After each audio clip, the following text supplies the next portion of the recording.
Welcome to Rocket Resources, where we're fueling your exhibition success with expert knowledge and advice from our wonderful Rocketeers. Today I'm joined by Kate and Katie from our project management team, and we'll be discussing all the do's and don'ts and top tips to make your next exhibition a massive success. Let's get into it.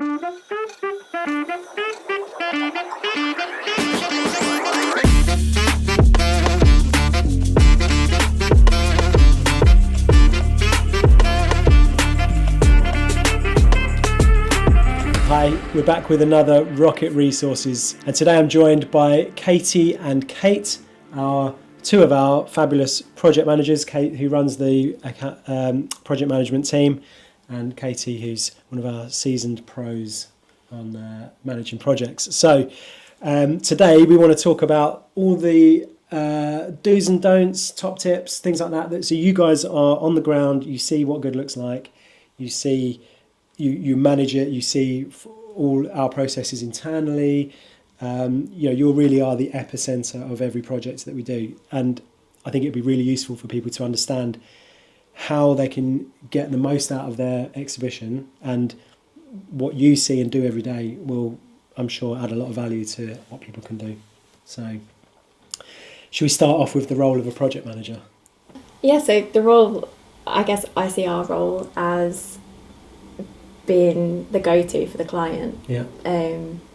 From once the project's confirmed right through to kind of the stamp being signed off, we are there to assist them through their journey and make sure that they get the stamp that they expect and that they want. Yeah. You're also involved before the sign-off though, weren't you? Yeah, so I guess we quote the jobs as well. I suppose we're involved throughout, yeah. But it feels like we kind of take the reins more once the job's confirmed. Yeah. That makes sense, but obviously from a pricing point of view, you guys understand exactly how long things take to make, and all of the things that are needed to make that project come alive. You get a design, and you have to kind of deconstruct that and figure it out and work out what the pricing should be to give to the account managers to then present that. Yeah, I think it's understanding even before it's like when it's being quoted, understanding the timeline, how many build-up days you've got. So when you're looking at a project, you look at that particular show, you know that you've got a 2-day build, so already you're looking at that design and you're wondering how many guys it's going to take to actually build that stand on site, like the transport, that side of it. You know, will it go on a van? Does it need to go on an Arctic? So there is quite a lot of thought process just in that one design. Before it's even gone to an account manager to do their part. Yeah. And then like you mentioned earlier, it's like we're that hub. I guess we're so involved in all aspects. So whether it's with the account manager, with design, downstairs in production, logistics, the client and the organiser, so everything kind of revolves around us. Definitely does, yeah. To a sense. Luckily we get away with not having to do finance, so we leave that to the account managers. But yeah, we are, without blowing our own trumpets, we're that main central go-to. Definitely. For one job or for 12 jobs that are going ahead, everything comes in and out of us. Allow me to blow that trumpet for you then. Because I often think that your role is perhaps not always, it's almost like you're seen but not heard, as do you know what I mean? Like you're here you do so much that covers so many different stakeholders, but almost do it like, just serenely there making, that's how it seems to me anyway. Yeah. Swans. Everything happens. For clients, it's swans. Yeah, swans, yeah. We look very graceful, try to on the top, but paddling like anything underneath. Sometimes, not all the time. Yeah. But No, well, like I say, you guys are professionals at it, right? yeah, I think we've kind of said we're like the Mary Poppins of the world, where you have that bag of when you're on site, your bag of tricks and stuff of who you might be able to contact, or your site bags that are just as important. Like, it all filters through you, and one way or another you have to make that issue go away, or if a client's requesting something, then that's your role to fulfill that, whatever that is. And I guess that's difficult because you're not ever working on just one project for a period of time. You're juggling up to, I don't know, how many projects would you do at any one time? 20, 30?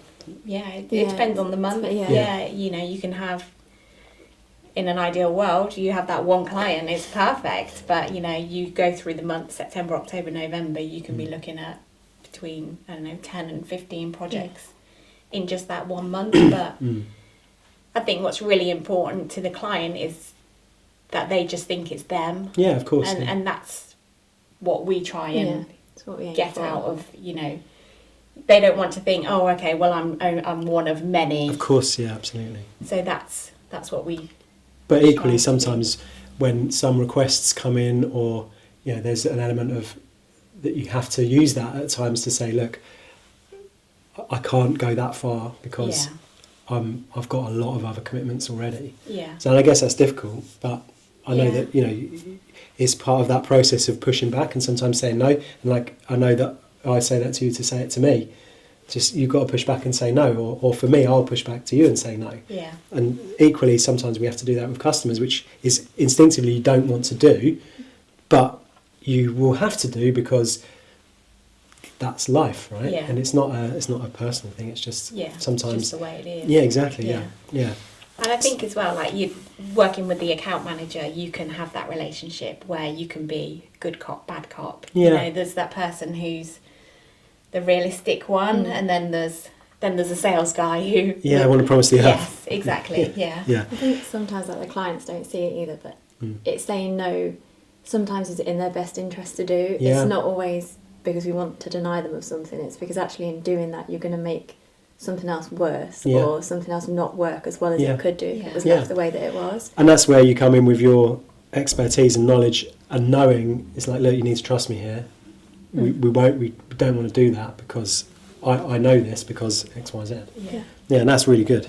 So in terms of if you were talking to a lot of the people that are going to watch this, might not have done an exhibition before, what are the things that from your side that you think that help to make a successful show? And for someone who's going to do it for the first time, what should they either try and do or not do?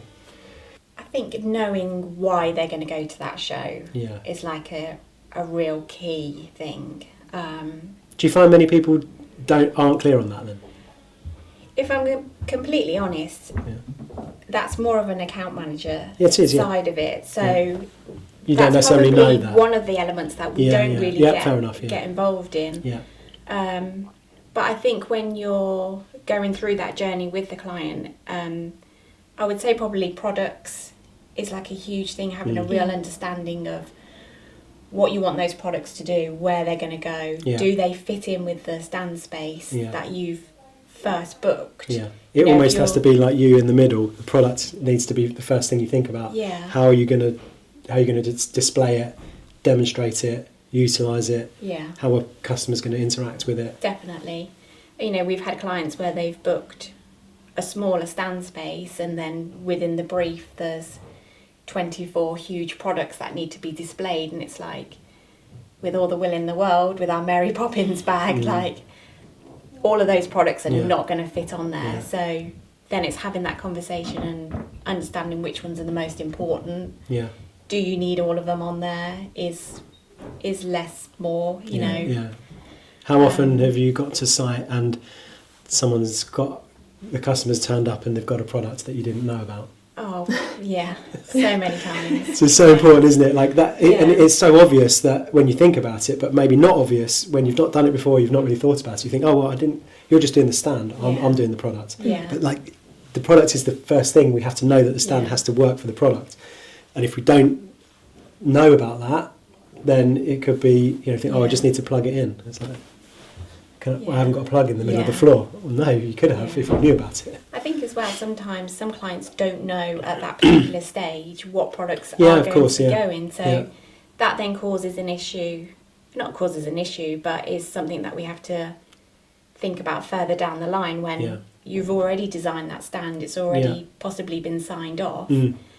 and then the clients come back to you and say, oh, actually I need to put this and this on, and at that point you're then almost going back into design because it doesn't work with what's been created. So even if you don't know the exact product, just understanding we need to create space for something that is this size and will do this or whatever it is, and thinking about it's very similar to this product, but it might be a bit smaller or bigger or whatever it is, but just it's just about communication, right? Communicating with us or your stand builder, whoever's doing it for you, is to make them aware of all of the things that you're bringing and how you need to demonstrate those products, which I guess is like that's a key thing, and not that people won't think about that, but they might not think about it to that level, and it's just really important. So top tip to speak to your account managers, project manager, whoever you're dealing with at your stand builder, to make sure that they're super aware of all of the things that you want to bring and how they're going to be used.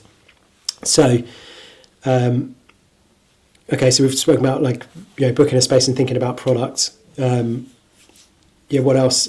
What other things about what about things like logistics and build-ups and how do having people on site?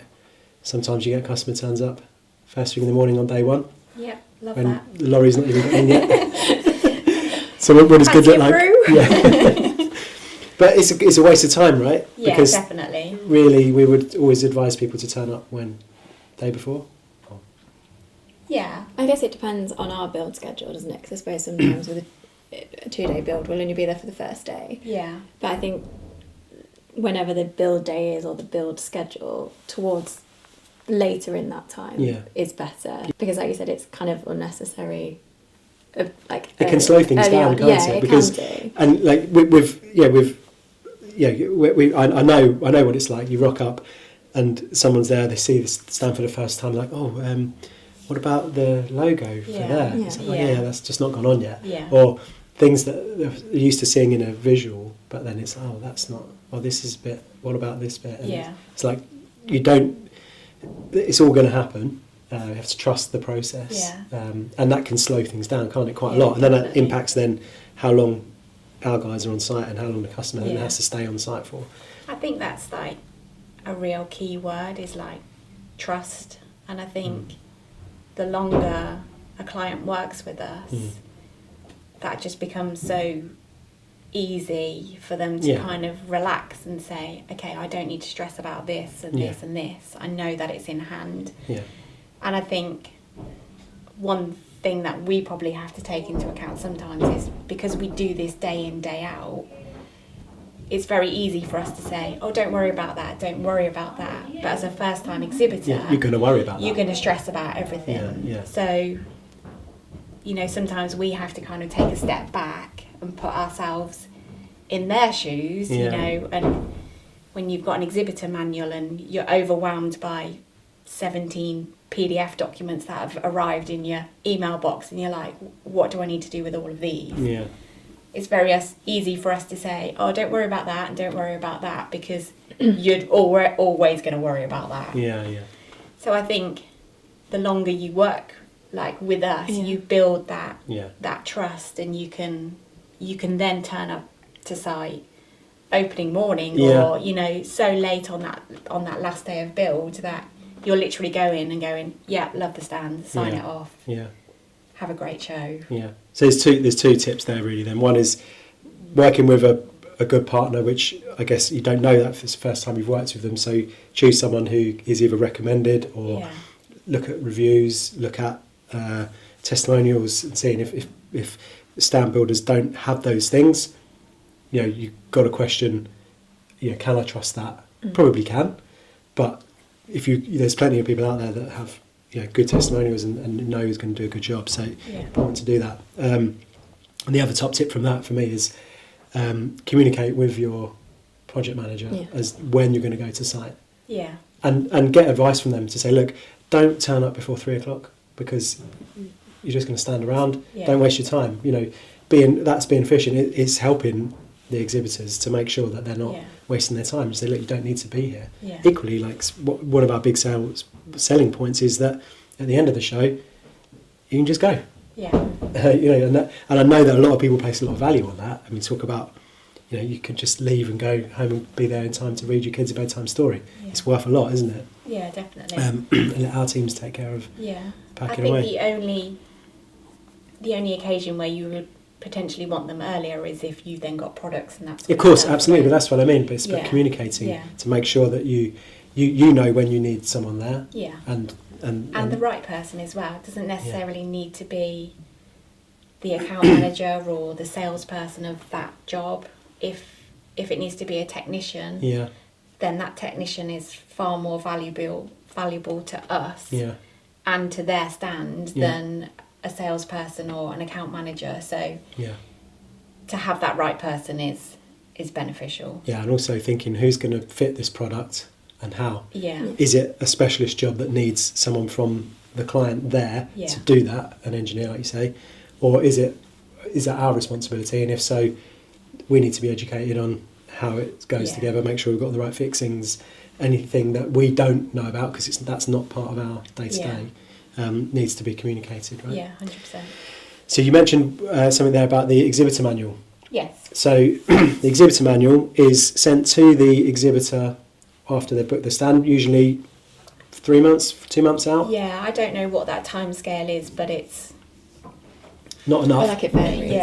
yeah, it does vary. It varies from Sometimes- organiser to organiser. Yeah, But we always ask, you guys always ask for the login because that login is sent to the exhibitor, not to the contractor, which is a pain. Yeah, it's a real pain. We could really do with contractors. So if you're watching this and you're an organiser, please set up a contractor portal that we can use and access. It will save so much time for everybody. But in the meantime, exhibitors get their login and their passwords and stuff, and we need them to share that with us so we can get in and get the stuff that we need. Yeah. Sometimes you get a bit of friction around that or reluctance to share that stuff. Yeah, we do. I think sometimes, again, it goes back to that whole communication thing, especially if they're a first-time exhibitor, because to them they've been given a password and a login to something, but they don't actually understand what's on there. So then it's like we're asking for kind of personal details, whereas actually to us it's our holy grail. Like if we don't know when the electrics need to be done and when the risk assessments and stuff need to be submitted, we can't assist the client in making sure they've got the relevant things at the right time.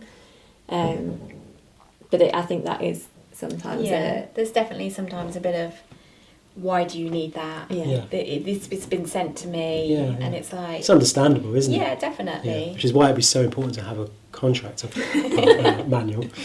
I think we used to get contractor manuals. I think some companies used to send you just a contractor's one, even if it was not all of the information. Well, let's see if we can try and make that happen. Yeah. But in the meantime, obviously sending that over, you need that information and as early as possible because ultimately it could save exhibitors money, right? Because like you said, there's always deadlines for things, especially electrics and other services that end up going onto a surcharge. Yeah, if you're not aware of what those deadline dates are. Yeah, so really important to share that as quickly as possible. Yeah, it's like your Bible for that particular show. Yeah. Yeah, I think as well, which is frustrating from a project manager's point of view. So, for example, if you've got 5 clients at the same show, each client will have their own login details. So, for example, on some shows you have to order electrics or rigging through that exhibitor portal, so you can't just do it as an overall show. Yeah.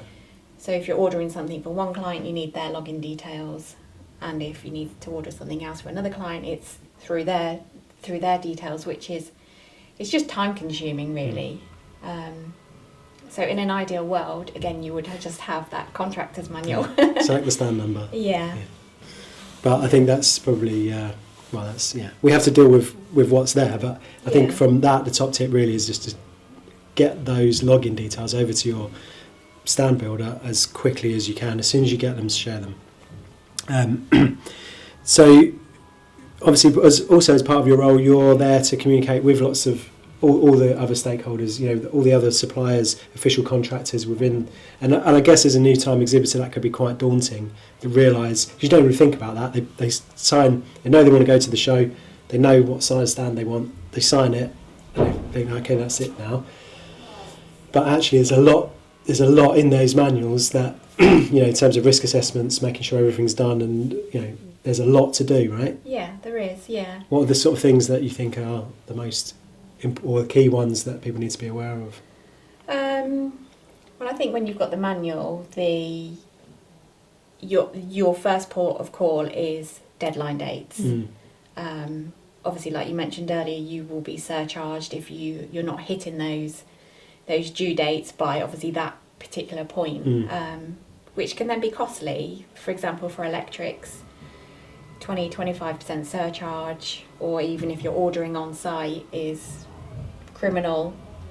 But all completely avoidable. Yes. And that's the thing, isn't it? Like, we want to help people to save money. Yeah, definitely. And the best way you do that is sharing it as early as possible. And if you know what power you need. Yeah.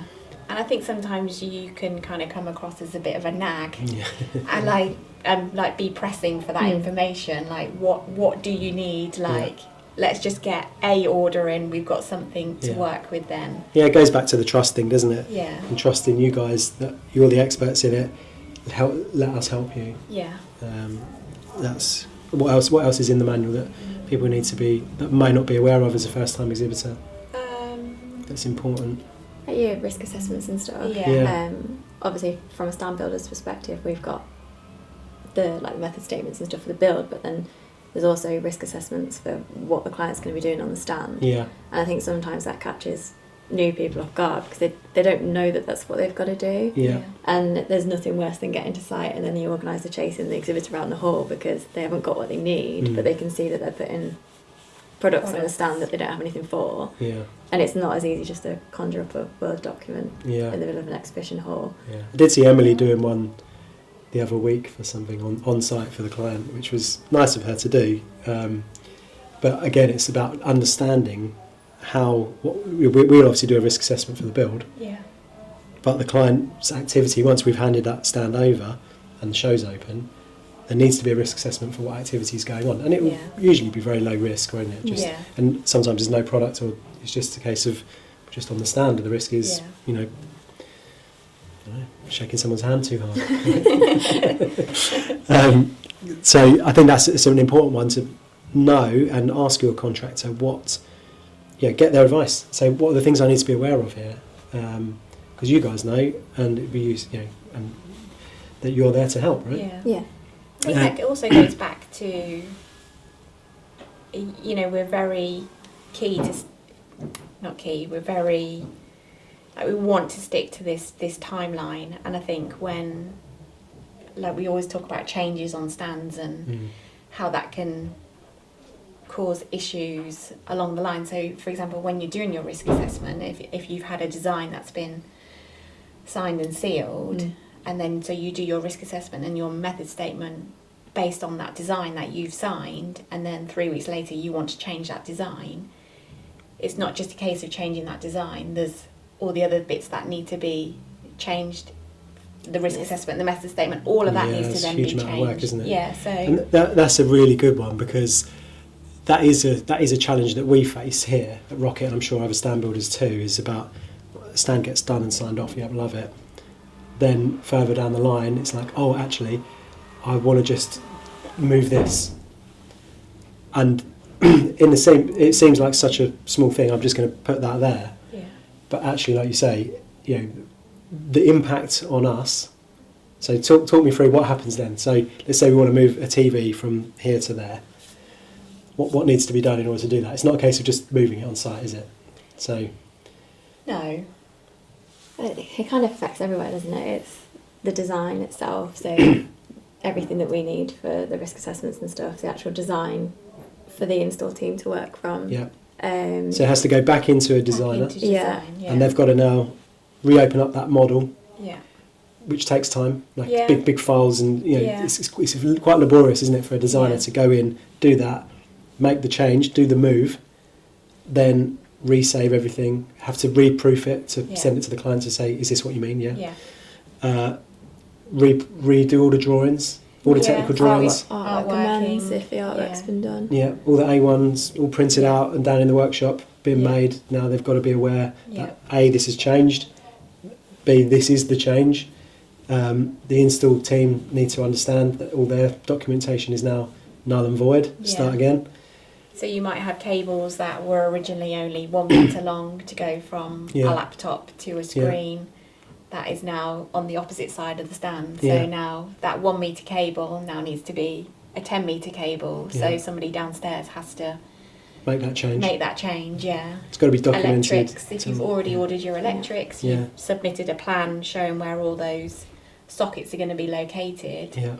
You're then contacting your electrical contractor and saying, please void this one off. This is now the new plan to be working on.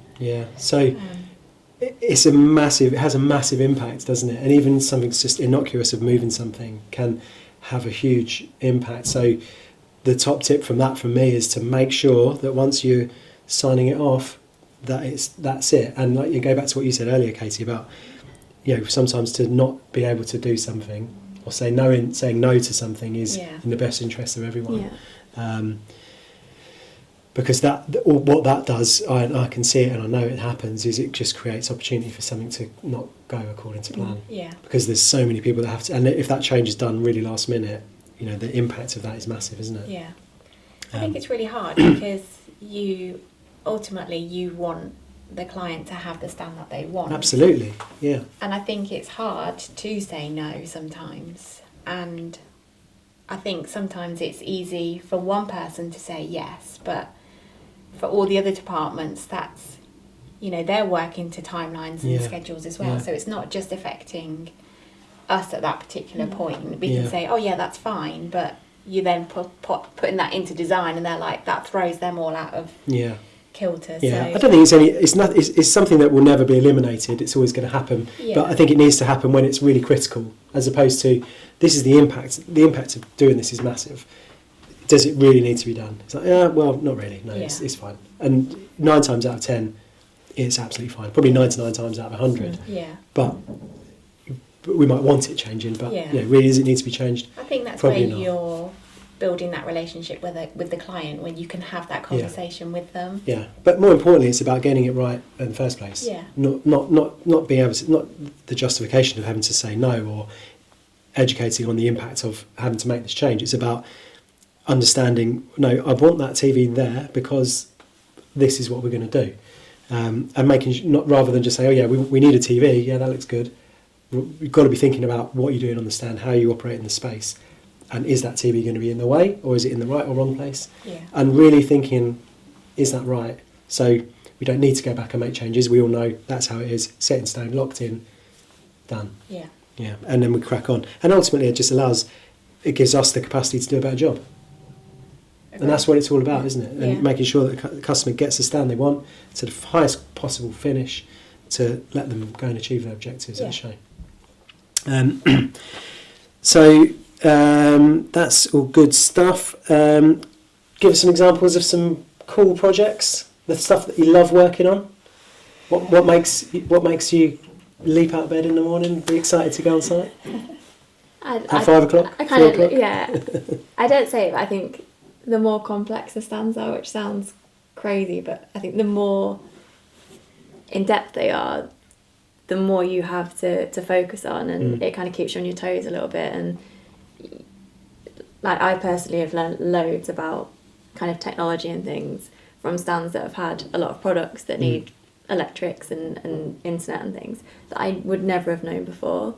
But that kind of stuff now I find really interesting, and I love a stand that's got, I don't know, a lot of cables. And I think it's like seeing it come to life as well. Like, you've worked for so long on a particular project, so when you see it come to life in the halls, and you can give the client a nice handshake, and you kind of feel proud yourself of what you've achieved, you and your team have achieved. I think that's probably what keeps me going from one show to another. That satisfaction that the client is happy with what we've produced. And that's so important, isn't it? And that's ultimately why we do it, right? You can't do it without a real deep care and love for how we make people feel.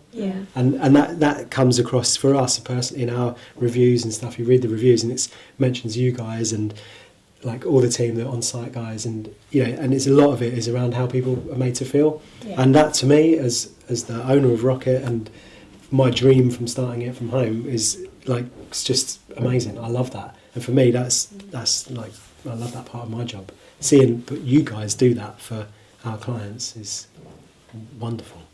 Good. So thank you for everyone. What about things where people have, or mistakes, or things that you've seen that are maybe not so good?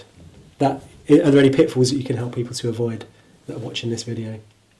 I would say one thing that always crops up is hat and coat hooks. People come with their worldly possessions to a 2-day exhibition show and have nowhere to put anything because they have the world's smallest storeroom, or they literally have nowhere to put a suitcase from like the night before, a coat, an umbrella, a laptop bag. And I think sometimes you end up then having a beautiful stand and a reception counter with loads of luggage and stuff. Yeah, it's all just bulging out the side. So having that foresight to think about what you're going to take. Yeah. And I think it's one thing that we've learnt along the way, where it's just like hat and coat hook, hat and coat hook, hat and coat hook, like fill that storeroom with them. And like shelving, boxes and that sort of stuff, like clutter, stuff that people don't realise once they've put all their products, where are all your boxes going to go that you need on the breakdown to put everything back in again. Yeah, so can that be stored inside a storeroom? Yeah. Or, I was on site a few weeks ago and we had a stand with loads and loads of boxes, and we did have some on-site storage, but it was a case of, but we want this stuff here for the breakdown so we can get on with it straight away because there's a lot to do. So I ended up fixing some wooden braces across to create shelving, which was above head height, so you could just fill it up. And it was a 4 metre high stand, and actually the stuff was going out the top of the stand. And we walked around further back to the hall just to see, you can see that. Yes, we need to get rid of that. Yeah.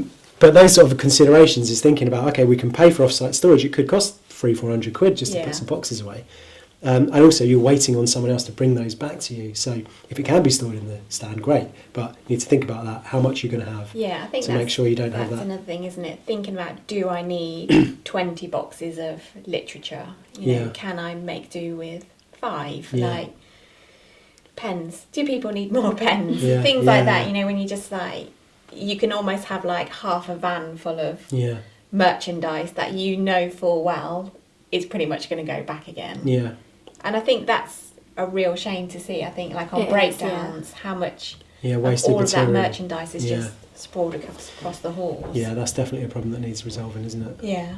I think, we have, obviously we do shows ourselves, so we're doing B2B Marketing Expo at Excel, and what I've done in the past there is I'll keep all the literature in my car, parked downstairs, and then we'll just have one box on the stand, and then if we need to, it's a 2-minute leg it down to the car and get it, or bring some more in the morning, so you're not having to store stuff on the stand. Use the car that's in the car park. Yeah. That's a top tip from me. That's what I do. I'm paying for storage. Okay, that's cool. Katie, have you got anything to add to that? I think my biggest thing is maybe artwork, making artwork over complex. Yeah. We've got a phrase for that, haven't we? Less is more. Less is more. Yeah, I think less is more. Oh yeah, less is more. 100%. I think obviously some people are so eager to get all the message across of what they do that they end up over bombarding their walls, and or they can't see the wood through the trees. No, or they put a video on the screen that's 10 minutes long. No one is going to stand and watch anything for that duration of time within an exhibition. Yeah. So like kind of key points, very precise is often better. Punchy. Yeah. Hard and fast. Short, yeah. sweet. Hero text.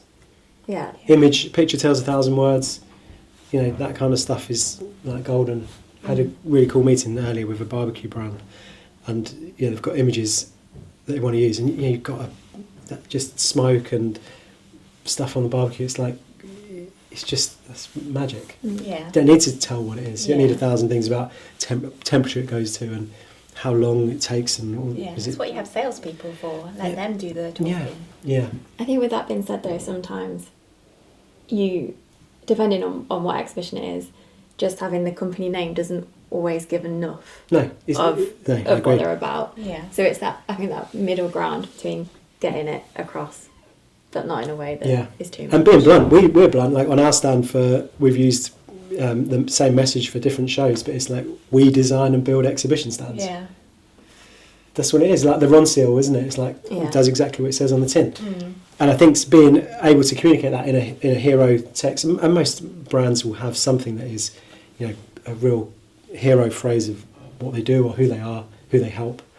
But I think we can also, obviously clients send us the artwork, so we have that responsibility Yeah. to go back to the client and say, whoa, Yeah. well, this is a bit bright, or this Yeah. is a bit much, Yeah. and kind of guide them to what would be better. Yeah, what we know works for Yeah. other people. Let us Yeah. utilise that 20, 30 years of knowledge to say for us, have 2030? combined. I was going to say. Well, I've got 25 years.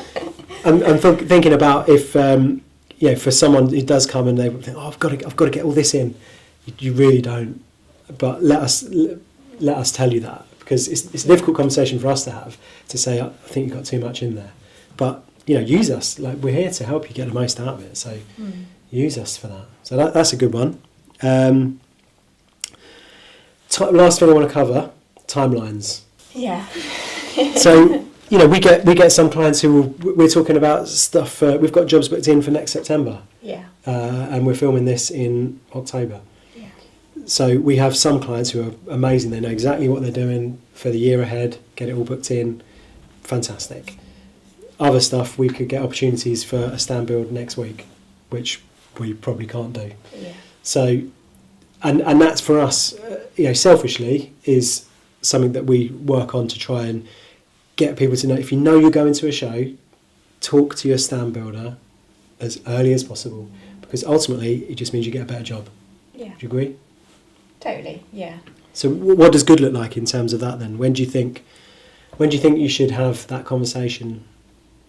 If we say the best time is as soon as you know you're doing the show and you've booked your space, that's the best time to do it. Yeah, definitely. Second That's best that time opening is- conversation, isn't it? That's Yeah. when you're speaking to your account manager. I think even if it's, this is what we've booked, we Yeah. don't know what we're doing just yet, Yeah, get it on your radar. but yeah, we Have can you got get any it. ideas? Yeah, Yeah, I think that, and that could be a year in advance, up to a year in advance. But once we get to what time are we starting to think, okay, we're a bit. Like 12 weeks. 12 weeks is probably, yeah. if we've not heard by 12 weeks before, we're in a rush, right? Yeah. At 12 weeks, we're in a Yeah. rush. And I think it's probably quite alien to a lot of people, because they'll think, well, that's ages away. It's not, this isn't my day job. Most people, it's not their day job. So organising a show is not their day job, is it? So they've probably got a million more important things to do this week, next week, Yeah. than talk to someone about their stand. But it is really important, isn't it? Because you will get a much better, it's easier for everyone over the long term. Yeah. And you can just kind of brain dump a load of stuff at the start, leave it with us, come back to it. I think as well for like the client, like for me, it would be so much easier if that was all done and dusted, and then they don't have to do anything. Yeah, absolutely. They'll literally think, oh, perfect, that's all sorted. Yeah, I've got a couple of months now to actually do something else Yeah. and just turn up at the show and yeah. everything's tickety-boo. That would be great, but it doesn't always work like that. No, I mean, and we understand that people are under time pressures, right? Everyone has their job to do. Yeah. But if you can make that effort to do it earlier, it'll probably save you money. It'll save you, you'll get a better job. You'll be much clearer about what exactly you want it to do. Yeah. It's like with anything, right? Prepare, fail I to think as prepare, well, prepare to fail. it depends how many. If you're working for a bigger client, perhaps there might be more people within that chain that have to sign that particular. Especially if it's like artwork in, it might not just be a single person that has to tick that off to approve it. It might have to go through agencies or see it or whoever. Yeah. You know, and and then that person has a particular change, and then that person has a particular change. So before you know it, you're another 2 weeks down the line, and you're like, okay, this build date is not moving, but everything is just getting closer and closer. So, and that's when it just becomes stressful for us, stressful for production, stressful for a client. And that's kind of just why you want to have that signed off so much in advance. It just makes everybody's life easier.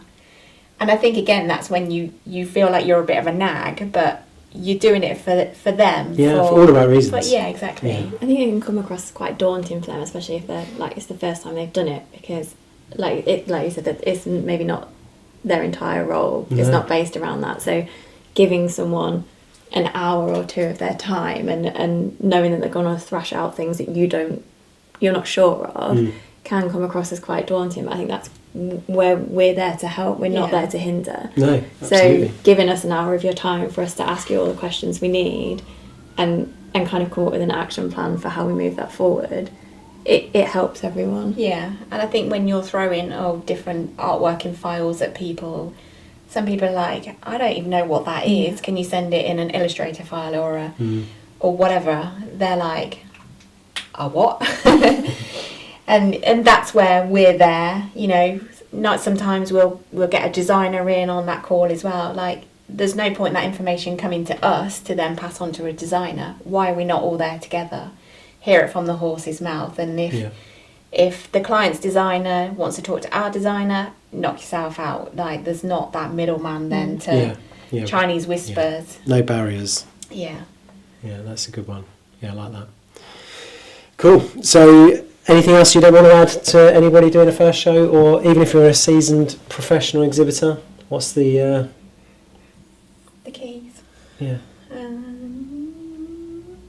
I think communication. Like, Yeah. I know we've Communication, mentioned it so much, but I think it's so important to have good communication. And like, we both work whichever way the client prefers to work. There's some people that prefer phone calls, emails, whatever, but we'll find out what suits and work the best way for that client. So accommodating. That's what we try. I know, you're so good, honestly. You are. And I probably don't tell you enough, but you are. I hope that's been really useful. I think it's we'll do more of these, and we'll get One and only. for different departments. Ones are a bit more accommodating. No, I'm joking. No, it's great. Thank you so much, both of you. I really appreciate it, and keep smashing it out of the park. You're doing a great job. Thank you. And good luck at your show. Thank you to the brilliant Kate and Katie there, giving us some really good advice and some fabulous top tips to get the most out of your next exhibition. I'm going to ask you now to complete our scorecard, which you'll find a link in the description below to your unique and personalised scorecard, which will really help to identify where you have strengths and weaknesses in your next exhibition. It's completely free, takes a few minutes, and will deliver back to you a personalised report giving you everything you need to know. From that, if you have any questions, please reach out and ask us. We're here to help you, genuinely. And that goes for the channel too. Please like and subscribe. Subscribers will get access exclusively to all the new content as it comes online. And if you have anyone in your network, anyone you know who might benefit from watching these videos, please feel free to share it with them. That's it from me. I look forward to seeing you at the next episode.